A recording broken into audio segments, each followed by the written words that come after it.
Toba ni hitaji la msingi kwa ajili ya kila anayemwamini Mungu. Na toba tuliona habari yake jana ya kwamba ni kugeuza mwelekeo.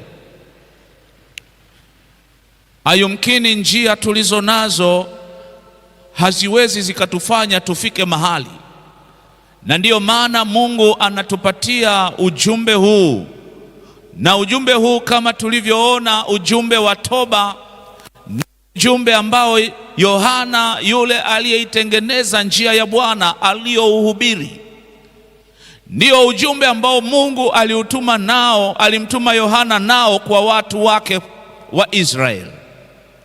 Naye akahubiri ujumbe wa toba, akiwasha mioyo ya wote waliokuwa wakimwamini Mungu wakati ule kwa ajili ya kumpokea Masihi ambaye alikuwa anakuja kwa awamu yake ya kwanza.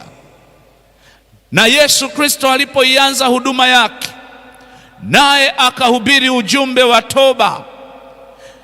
Lakini sio hivyo, mitume walipoanza huduma yao walihubiri ujumbe wa toba. Na sasa katika siku zetu, kabla Masihi hajarejea, wakati huu tulio nao, Bwana analeta ujumbe wa toba, akimuuliza kila mmoja kugeuza mwelekeo wake, kutazama upya njia anayoiendea.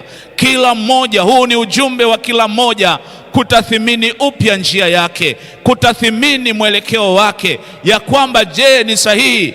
Na unapogundua ya kwamba sio sahihi, mara moja unapaswa kugeuka.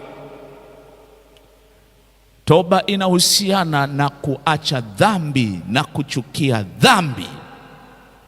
Mungu anahitaji chuki ya hakika dhidi ya dhambi, si kwa sababu ya matokeo mabaya ya dhambi. Ni kwa sababu ya tunda la Roho ndani yetu.